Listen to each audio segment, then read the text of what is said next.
Hey folks, this is Billy DKY, the truth seeker that simplifies and demystifies. This is part 2 on the ultimate food. Wasn't that funny at that end of the other video, somebody knocking on the door? Yeah, I'm not going to redo it for that, so let's get on with it. Okay, so I think I was at, okay. Food isn't your problem. You know, a lot of people try, oh, food's my problem. I have a problem with food. No, you don't. Food's not your problem. This isn't your problem. You don't sit down and eat 12 of these.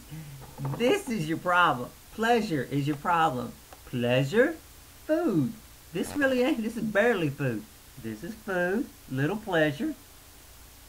Barely food, lots of pleasure. This isn't your problem. This isn't your problem. Plain wheat isn't your problem. The problem is pleasurable foods. How did pleasurable foods come into existence? Oh wait, gotta start my timer. How did pleasurable foods come into existence? Let's take, for example, orange. Eat it naturally. It's not really a big problem. Somebody comes along that's real clever. Hey, looky what I can do. I can take this. That way you don't have to have the pulp. You don't have to have the fiber. We'll make it delicious. This is so much better. Why do you drink this over this? Pleasure. Oh, this is too hard to deal with. Get your hand on your block. This is what you eat, folks. This is your problem. This is what you want. Okay. I think that point's driven home. Okay, and again, what I just said, basically, it's like this. This is what you eat. This is what you can make from this. You don't eat this. You eat what it's made from. Likewise, I wouldn't eat this bread. I would eat the wheat. What's this made of? Wheat. And then they process it so it's more delicious than this. This is what you eat, wheat. You know what I'm saying? You don't eat peanut butter. This is not a Jif commercial, but it is Jif. You don't eat Jif. You eat the peanuts. Unsalted, unroasted. Natural foods have a natural stopping mechanism in it. They don't lead you astray. These foods lead you astray, just like heroin, crack leads you astray. This is basically a low-level drug. You know, it's what it is. Don't confuse it. It's what it is. And I gotta tell this: people constantly trade nutrition for pleasure. Let me give you an example. We was out camping, and this guy was telling me a story about his dad. He said, "Oh, my dad would take this apple and wrap it in aluminum foil. He'd throw it in the fire and let it sit 15, 30 minutes and get nice and gooey, and he'd open it up. So notice what happened. I mean, this ain't a perfect analogy, but it's good enough. This is what he had. Something just like God made it. Nutritious. It stops. It's almost perfect. It stops when it tells you to stop when it's time to stop. And they cooked it down to something like this. Something pleasurable. I mean, obviously this is not a perfect analogy, but you get the point. So basically, you only cook foods as necessary to make them safe to eat. So I mean, you know, pork, everybody should know, you cook pork because it's got worms in it. You cook it good. You cook things to whatever you need to make it safe to eat, or to keep it from breaking your teeth from eating it raw. So an example, like wheat, I'm not going to eat this raw because it's too hard. It's going to probably break my teeth. It's not smart. So I would cook it only as much as necessary to make it soft enough to eat. You know, you cook the nutrition out of it a lot. There's very few things that you cook more. The more you cook, the better it is. Most time it's not. It's worse off. You're getting more pleasure, but the nutrition's lower. Okay. Be satisfied with the way nature made it. God made it this way. Don't start thinking, hey, guess what I can do? Look what I can do, Mommy. I can make it really taste better. Hey, Sonny, my son's a genius. He can screw up what God made and hurt people. No. And also the reason this is made because there's a profit margin in this. People pay for pleasure just like people pay for crack. They don't pay much for what God made. So, I don't really want it. This is yeah. Obviously, I'm not beating down on orange juice or Tropicana. I'm not trying to beat down on them, but it's to make a point. You don't want to, eat stuff like this that you made from natural sources. Okay, so things you're going to have to deal with. So let's say you believe me and you want to start changing your ways. you're going to run into a lot of problems. You're going to run into a lot of problems. So the secret to getting out of pleasurable foods is baby stepping it. Truly evaluate the way you're eating now and start trying to implement, before you eat your pleasurable foods, try to implement just a little bit of just plain basic foods first. And, you know, I mean, go ahead and still eat your pleasurable foods, but and just sort of slowly cut back on those and try to increase your, you know, bland foods. It's going to take a long time. It's going to take you a long time to adjust. Your senses are going to be heightened. Your intuition is going to be like, wow, man. You're going to feel things you've been hiding with these pleasurable foods, and you're going to have to deal with all of them. And it can be dangerous. It can be dangerous because, you know, you don't have as much control to stop yourself from doing things. The impulses is going to be harder to stop. You're going to be more like a wild animal. Second thing, people are going to think you're crazy.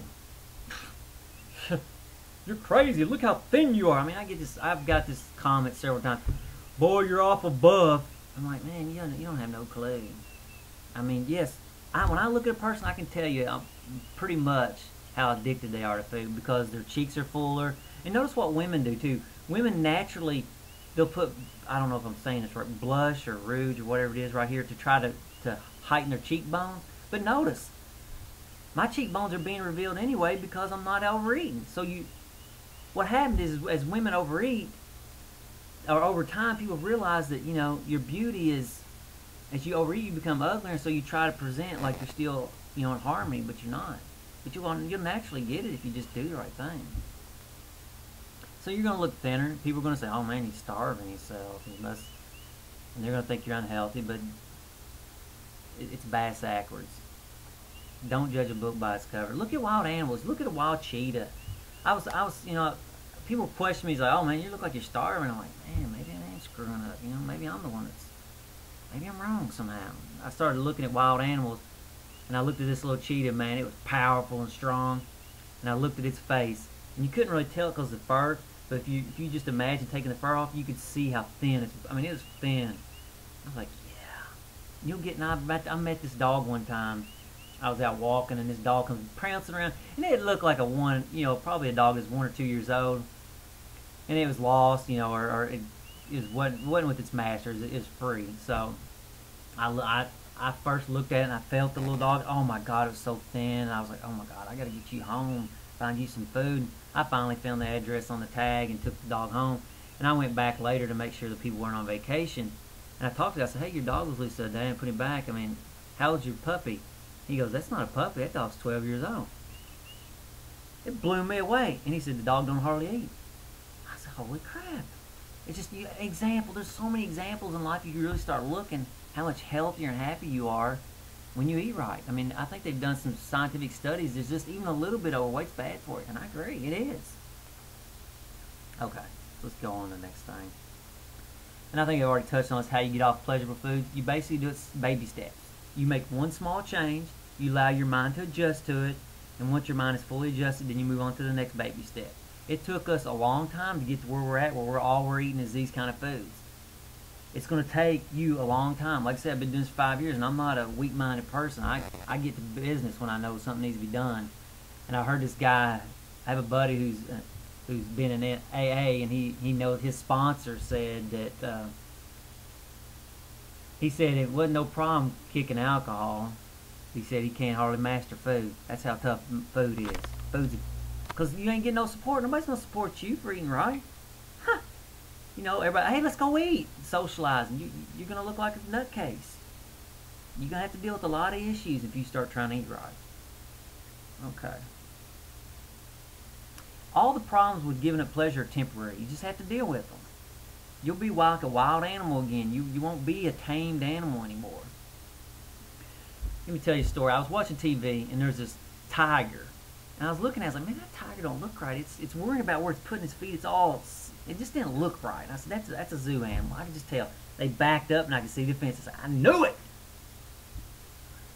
Then they showed another tiger, and this tiger didn't give a rat's ass where that foot went. It was charging. And I said, that's a wild animal. Ain't no doubt about it. Sure enough, they pulled back, and I don't know where it was at, but it was wild.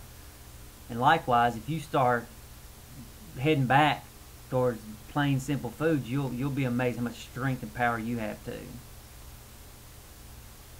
Okay.